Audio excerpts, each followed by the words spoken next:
कभी अगर बनना हो तो बाज बनना, लेकिन कभी तोता मत बनना। तोता बोलता तो बहुत है, लेकिन ज्यादा ऊंचाई तक उड़ नहीं सकता।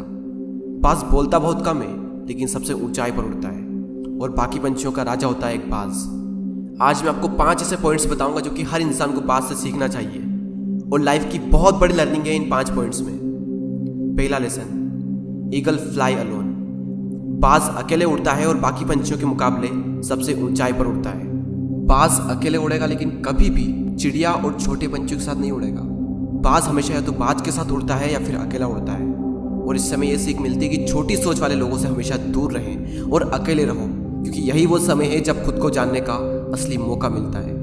दूसरा लेसन, बाज का विजन बहुत ज़्यादा क्लियर होता है और बहुत ज़्यादा स्ट्रॉन्ग होता है। बाज अपने शिकार को 5 किलोमीटर दूर से ही देख लेता है, और जब एक बार उसे अपना लक्ष्य दिख जाता है तो उसके बाद चाहे रास्ते में कितनी भी मुश्किलें क्यों ना आए, वो अपने लक्ष्य को हासिल करके ही दम लेता है। इससे भी एक बहुत बड़ी सीख मिलती है कि अपना विजन क्लियर रखो और उसे हासिल करने में फिर चाहे कितनी भी मुश्किलें क्यों ना आए, पीछे मत हटो उस बाज की तरह। तीसरा लेसन, बाज कभी भी मरे हुए जानवरों को नहीं खाता, वो हमेशा जिंदा शिकार करता है। और इससे हमें यह सीख मिलती है कि जो हमारा पास्ट है वो मर चुका है, तो अपने उन मरे हुए सड़े हुए थॉट्स पर ध्यान मत दो और अपनी आने वाली ताज़ी फ्रेश जिंदगी पर ध्यान लगाओ।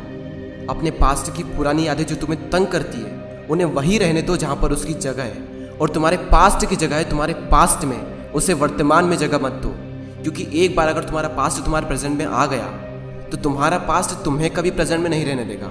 पास्ट में तुम्हारे साथ कितना भी बुरा क्यों ना हुआ हो, वो सब यादें, वो सब थॉट्स मर चुके हैं, और उस बाज की तरह बनो जो कभी भी मरी हुई चीज़ों को नहीं खाता। चौथा लेसन, जब आंधी तूफान आते हैं तो बाज बहुत ज़्यादा एक्साइटेड हो जाता है। जब बारिश होती है तो सारे पंछी छिपकर बैठ जाते हैं, लेकिन बाज को बड़ा मज़ा आता है। जब तेज हवाएं चलती है तो बाज उन हवाओं के सहारे और तेज़ी से ऊपर की ओर उठता है, और ऊपर उड़ते उड़ते इतना ऊपर उड़ जाता है कि बादलों से भी ऊपर पहुंच जाता है। और इससे भी एक बहुत बड़ी सीख मिलती है कि मुसीबत में मज़ा ढूंढो। और नेपोलियन हिल ने एक बार कहा था कि हर बड़ी चुनौती अपने साथ में एक बहुत बड़ा अवसर लेकर आती है। तो उस बाज की तरह तुम भी अपने अवसर को पहचानो, और जिस दिन तुमने अवसरों को पहचान लिया तो सारी मुश्किलें तुम्हारे नीचे होगी और तुम उन मुश्किलों के ऊपर होगे। फिफ्थ लेसन, बाज अपने घोंसलों में से सॉफ्ट घास को हमेशा निकाल देता है, ताकि बाज का जो बच्चा होता है वो उसमें कंफर्टेबल ना हो सके। क्योंकि अगर वो घोंसले में कंफर्टेबल हो गया तो वो वहीं रहना पसंद करेगा, लेकिन बाज ऐसा कभी होने नहीं देता। बाज एक पंछी है और उसे भी ये बात पता है कि there is no growth in comfort zone. लेकिन हम तो इंसान है ना, और इंसान होने के बावजूद भी कई सारे लोग इस बात को समझते ही नहीं।